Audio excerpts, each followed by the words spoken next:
Gam Ganapataye Ganapataye Namaha. Namaha. Om Gam Ganapataye Ganapataye Namaha. Namaha. Om Gam Ganapataye Hey Namaha. Namaha. Om Gam Ganapataye Namaha. Ganapataye Om Gam Ganapataye Namaha. Namaha. Om Gam Ganapataye Hey Namaha. Namaha. Om Gam Ganapataye Hey Namaha. Namaha. Om Gam Ganapataye Hey Namaha. Namaha. Om Gam Ganapataye Hey Namaha. Namaha. Om Gam Ganapataye Hey Namaha. Namaha. Om Gam Ganapataye Hey Namaha. Namaha. Om Gam Ganapataye Hey Namaha. Namaha. Om Gam Ganapataye Ganapataye Namaha. Namaha. Om Gam Ganapataye Ganapataye Namaha. Namaha. Om Gam Ganapataye Ganapataye Namaha. Namaha. Om Gam Ganapataye Ganapataye Namaha. Namaha.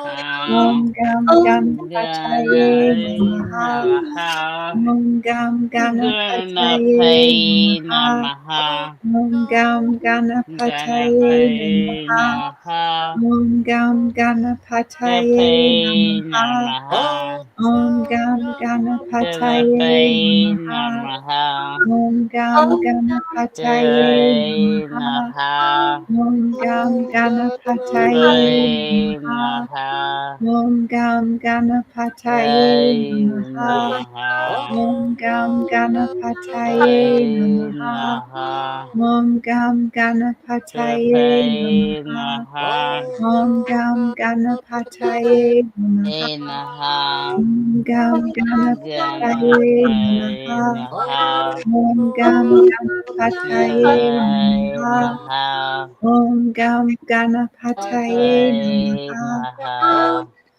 Om Gam Ganapataye Ganapataye Namaha. Namaha. Om Gam Ganapataye Ganapataye Namaha. Namaha. Om Gam Ganapataye Ganapataye Namaha. Namaha. Om Gam Ganapataye Namaha. Ganapataye Om Gam Ganapataye Ganapataye Namaha. Namaha. Om Gam Ganapataye Ganapataye Namaha. Namaha. Om Gam Ganapataye Ganapataye Namaha. Namaha. Om Gam Ganapataye Ganapataye Namaha. Namaha. Om Gam Ganapataye Ganapataye Namaha. Namaha. Om Gam Ganapataye Ganapataye Namaha. Namaha. Om Gam Ganapataye Ganapataye Namaha. Namaha. Om Gam Ganapataye Namaha. Ganapataye Om Gam Namaha. Ganapataye Namaha. Namaha. Om Gam Ganapataye Ganapataye Namaha. Namaha. Om Gam Ganapataye Ganapataye Namaha. Namaha. Om Gam Ganapataye Ganapataye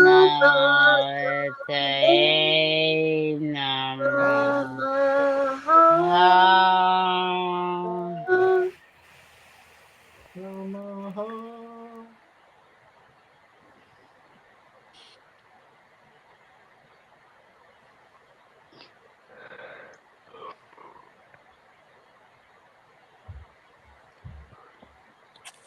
So let's just feel into that feeling of freedom.